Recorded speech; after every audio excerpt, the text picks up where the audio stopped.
my career, I was in sports and then moved into news. And I was in Cleveland with Hakeem Olajuwon. He was about to set a career scoring record with the Rockets. And we had gone with him, and we were talking to him about it, and he was also fasting at the time. And so we did this interview with him about his religion and fasting and this incredible moment of this incredible career of this phenomenal athlete. And when we finished, we started talking about his religion, and he sat with us for close to an hour, close to this little fireplace. I'll always remember it. And that was the first I really heard where he described his religion and what it meant to him, about this beautiful religion where you do these good works, but you can't talk about them, because if you talk about these good works, it's a sin. And I thought, wow, that's really incredible. You know, I hadn't really delved into that much.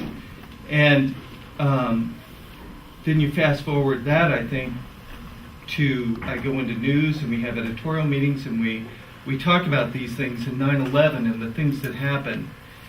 And I remember that, and you all may have covered the story too, there was a Chevron station up on 1960, northwest part of Houston.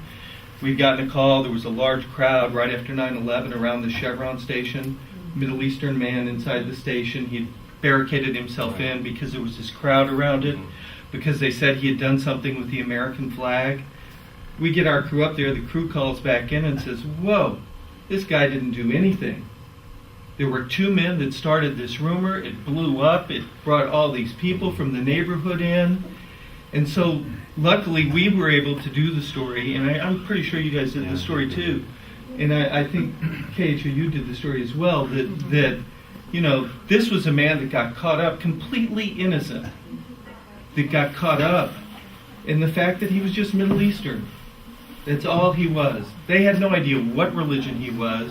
They had no idea what his background was. He just looked a certain way. And I think that is the battle that as Americans we face.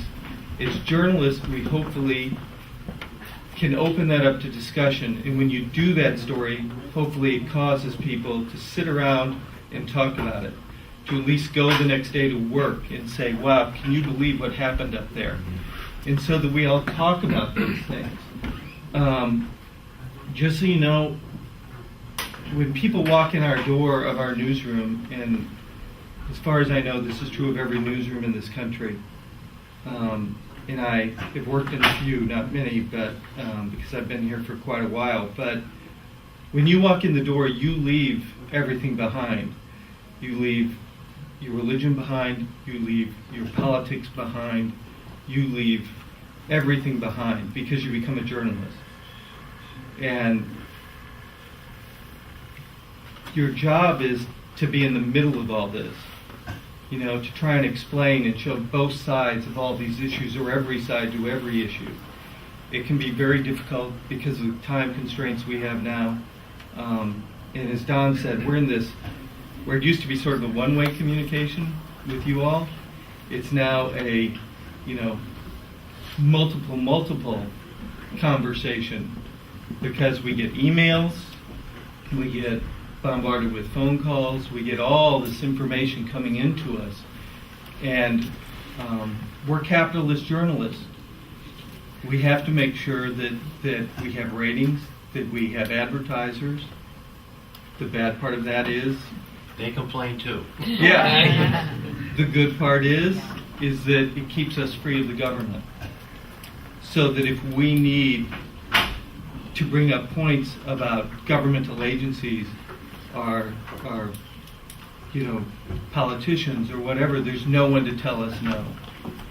That we can step forward and report what we need to report when we need to report it. And I think in this city we're really blessed. The television stations in this city are owned by very good companies.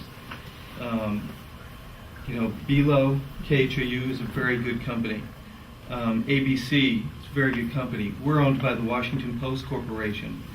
There's a, like we like to say, there's a large firewall between the sales part of our industry and between the newsroom. The salespeople cannot talk to our reporters. We have a rule that they cannot talk to our, I mean, if they want to say hello in the building, it's okay. We're friendly about that. But they can't talk about story content. If sales has a story idea or if sales has a complaint, they have to come to one of the managers. That keeps us free as a newsroom from that influence that can happen.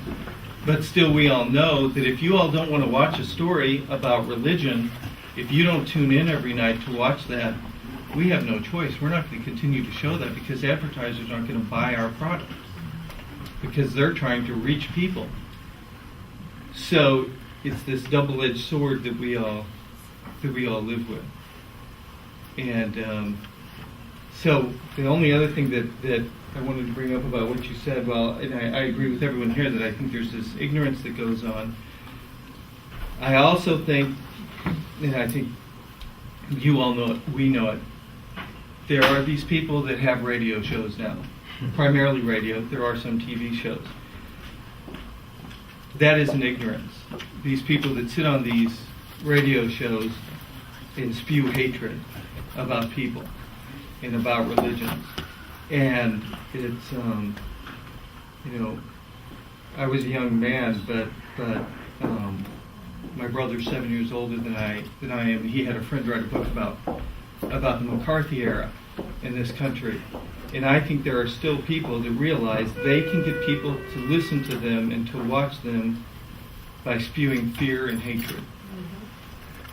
And I think that that's something that we have to fight and that we have to battle. Because I don't know if they do it for money or if they do it for power, if they do it for both. But I sit and listen to them and watch them because I want to know what they say and what they're saying. And I don't believe that it's ignorance. And I can't believe that it's ignorance. I believe that it's very purposeful and it's very driven. And I think it's partially our responsibility as journalists, and it's your responsibility as citizens of this country to fight that. One follow-up comment about, being working for a commercial station is this, and ratings and all that stuff. That is kind of a, yes, that exists. But that in no way excuses anyone from being very conscious about promoting stereotypes. And each one of our stations, I think, really looks at hiring what you see, our anchors, our reporters, as well as our management, the people who are leading, making sure we're representing the population of Houston and having diverse members. So I want you to know, while we may not be doing a lot of stories focused on a particular community or whatever, we actually are also doing stories to help promote understanding. Here's the problem. How many stories, how frequently? With the proliferation of media and cable channels, and there are going to be more as soon as we do this digital television, each one of us are going to have 2 channels instead of 1. There's really not enough content for all the channels, frankly. But because of all that, if we do a story and we get a 5 household rating, that means 95, and that's great, maybe not a great rating, let's say a 10 rating. That's a good rating these days. That means 90% of Houston didn't see it. So even though we might have done a story 3 minutes long on a very, good, deep coverage of the issues at hand, of our cultural diversity, of trying to promote understanding, it would have to be repeated a lot. It would have to be rerun. We'd have to do that on an ongoing basis to really, make a dent. And that gets back to what are the stories of the day? There's a 30-minute newscast, which really means about 15 minutes of real news content, then sports, then weather, then teases, then commercials. That's what you really have at night. You have a very small group. In its heyday, the Houston Chronicle had 100 reporters, something like that.